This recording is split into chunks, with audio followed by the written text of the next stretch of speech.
Madan et la terre de pauvres.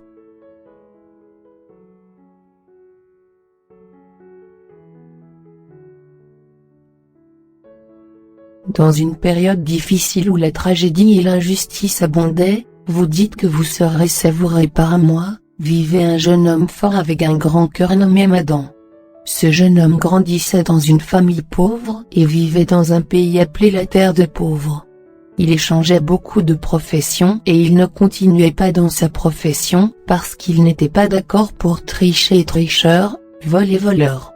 Et un jour, il allait travailler sur des terres agricoles qui s'étendaient sur de longues distances, qu'il possédait Gamiki Bjafran. Chaque année, Gamiki Bjafran exploitait les conditions des paysans qui avaient des terres, il les payait à l'avance et lorsqu'ils ne récupéraient pas les avances, il les poursuivait et prend les terres. Il souriait et ne se souciait pas de la fin de la terre, il ne se souciait pas de la mort et pensait qu'il aurait l'éternité et resterait dans ce monde. Madan commençait à travailler dans les terres de Gamiki Bjafran. Il avait l'habitude de voir de nombreux types de tortures des travailleurs, et il ne serait pas non plus à l'abri de ces tortures. Quiconque ne tolérait pas l'humiliation sera tué ou emprisonné. Madan était couvert de patience et la lumière de sourire couvrait toujours son visage. Il exhorte ses amis à être patients et à semer dans leur cœur les espoirs et les étincelles des rêves.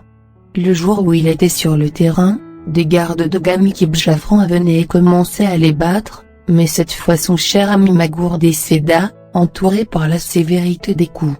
Madan cria devant les gardes, et ils voulaient le maltraiter, alors leur fin était rapide, et la mort les entourait de tous côtés.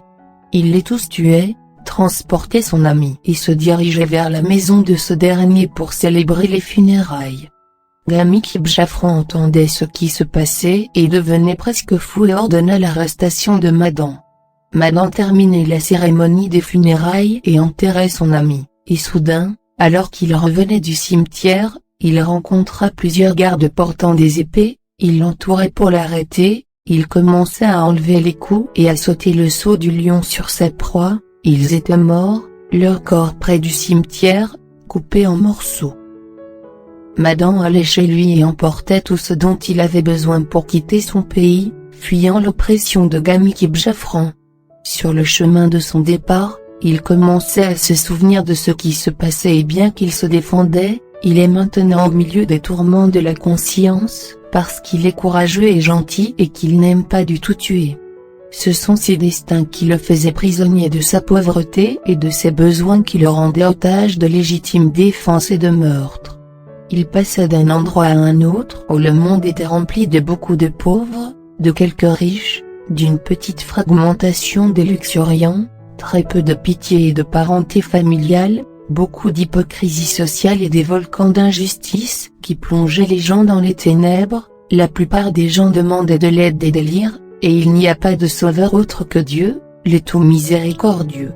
Madan atteignait une forêt sauvage où se trouvait le conflit naturel autorisé, mais il apparaît aux gens d'une manière brutale, alors il pénétrait à l'intérieur et soudain, il entendit des voix émanant d'une hutte, puis il se précipita là-bas et mit le feu à un bois et entrait à la recherche de la source de ces sons à l'intérieur de la hutte et dans l'un de ses côtés découvrait une prison dans laquelle des hommes et des femmes avaient soif et faim, et trouvait une clé devant les barres du prison que personne ne pouvait atteindre. Il leur ouvrait la porte et après cela, il allait chasser avec leur chef après lui avoir donné de l'eau et tous les deux revenaient avec de l'eau et une chasse abondante et sauvaient tous de la soif et la faim et leur chef commençait à lui raconter leurs histoires et il dit « Je suis le chef du pays de Hamdan, nous remercions Dieu pour la bénédiction, et nous travaillons dur pour obtenir notre nourriture quotidienne. Mon fils voulait épouser la fille de Gamiki Bjafran parce qu'il l'aimait tellement. Mais ce fou lui demanda de contrôler la domination du pays et de devenir le chef et de me tuer pour qu'il puisse épouser sa fille. Mon fils bien-aimé revenait, et il me racontait l'histoire, et son cœur se brisait d'inquiétude et de chagrin et pleurait en pensant à la fin de son grand amour. Alors j'allai chez Gamiki Bjafran, et je lui dis, « Pourquoi aviez-vous fait cela ?» Alors il ordonna à ses gardes de m'arrêter et lui et ses soldats attaquaient notre pays et en avaient tué beaucoup et emprisonné d'autres dans cette grotte. Et Gamiki Bjafran mettait cette clé devant les barreaux afin de nous brûler le cœur car le salut est devant nos yeux et nous ne pouvions pas l'atteindre. Il quitta les terres de Hamdan et marchait dans la terre de Dieu, sans savoir où et quand s'installer. De nombreuses questions lui étaient toujours venues à l'esprit. Pourquoi cette injustice couvre-t-elle cette terre? Qui est responsable de cela? Pourquoi les pauvres ne s'unissent-ils pas aux riches? Pourquoi ce métal et ce papier qui s'appelle l'argent est devenu un dieu? Pourquoi? Pourquoi avons-nous versé du sang pour la richesse de ce monde mortel? Quelle est la solution? Et quand ce conflit prendra-t-il fin? Il s'arrêta de marcher et s'assit sur un rocher en regardant la nature et soudain il remarqua de loin une puissante armée secouant le sol et entendit les cris des femmes et les pleurs et les hurlements. Il commençait à se rapprocher alors qu'il se cachait derrière chaque rocher, et il entendit deux hommes de soldats parler. Le premier dit: « Aujourd'hui sera une grande fête pour notre victoire sur l'armée du Mabdei Bakan, et nous aurons vécu heureux avec les femmes que nous avons captivées. Ces jours seront les plus beaux jours de notre vie, et Gamiki Bjafran nous prodiguera beaucoup d'argent. » L'autre lui répondit: « Nous donnera-t-il quelque chose de sa richesse? Son argent fut collecté à partir de pillages, vols, fraudes et tout ce qui est interdit. » Madan savait que le vil Gamiki Bjafran, qui répandait la terreur partout et prenait l'argent et l'honneur des autres de manière agressive.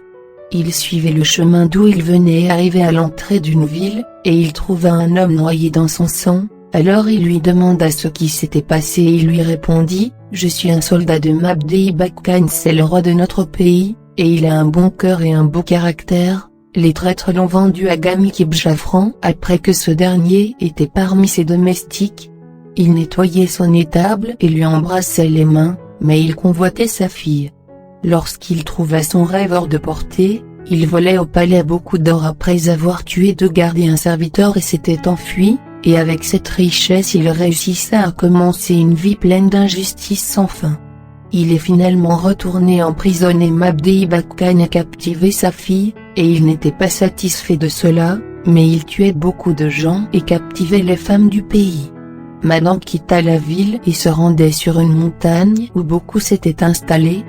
Des pauvres de tous les pays, Gamiki Bjafran les prenait d'assaut et abusait de beaucoup de ses habitants, alors il les rencontrait et tous acceptaient d'éliminer ce tyran.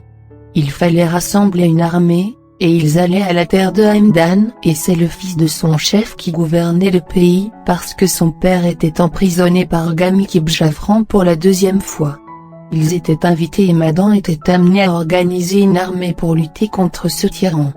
L'armée de Madan parcourait un long chemin pour atteindre sa patrie, et avant son arrivée Gamiki Bjafran apprenait cela, alors il rassemblait une grande armée dont le nombre couvre l'œil du soleil. Une guerre féroce commençait entre eux, où les têtes furent récoltées et le sang était versé. Ce jour-là était une malédiction pour Gamiki Bjafran parce que la guerre terminait en faveur de Madan. Il établissait un jugement juste sur le tyran Gamiki Bjafran. Madan sauvait la fille du roi Mabdei Bakan et rendait aux pauvres leurs terres qui leur étaient prises et organisait un mariage dont les gens parleraient partout, et son cœur restera avec les pauvres et il ne se reposerait pas s'il voyait dans sa patrie une personne affamée ou assoiffée jusqu'à ce qu'il lui donnera de l'eau et le nourrira jusqu'à ce que la soif et la faim l'abandonnera et qu'il ressentira la paix.